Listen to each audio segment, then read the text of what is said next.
అందరికీ నమస్కారం. ఓం శ్రీ మాత్రే నమః. సాంకేతిక వేరు, సంస్కృతి వేరు. ద్వాపర యుగంలో ఒక స్త్రీ చీరను లాగినందుకు యుద్ధం జరిగింది. కానీ ఈ కలియుగంలో ఒక స్త్రీని సరైన బట్టలు వేసుకో అంటే యుద్ధం జరిగేలా ఉంది. అలా మారే కొద్దీ సమాజం విలువల పట్ల చూసే దృక్పథం ఎలా మారిపోయాయో స్వేచ్ఛ అనే మనుషుల ఆలోచన విధానంలో ప్రతికూలంగా ప్రతిబింబిస్తున్నాయి. గౌరవం, స్వతంత్ర మధ్య చాలా లోతైన సంఘర్షణ జరుగుతుంది. ద్వాపర యుగంలో ద్రౌపది వస్త్రాపహరణ అనేది ఒక స్త్రీ ఆత్మగౌరవానికి, ఆమె ఇష్టానికి వ్యతిరేకంగా జరిగిన అవమానం. అందుకే అదే ధర్మ యుద్ధానికి దారితీసింది. విలువల మార్పు. అప్పట్లో స్త్రీ గౌరవాన్ని కాపాడడం అనేది సమాజ బాధ్యతగా ఉండేది. ఇప్పుడు బాధ్యత కంటే నా ఇష్టం అనే వ్యక్తిగతవాదం పెరిగిపోయింది.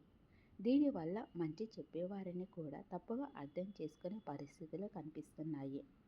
నిజానికి మర్యాదపూర్వకమైన వస్త్రధారణ అనేది కేవలం పద్ధతి మాత్రమే కాదు, అది ఎదుటివారికి మనం ఇచ్చే గౌరవం కూడా. అయితే నేటి కాలంలో మార్పు అనేది కేవలం బట్టల్లోనే కాదు, మనుషుల ఆలోచన విధానంలో కూడా రావాల్సిన అవసరం ఉంది.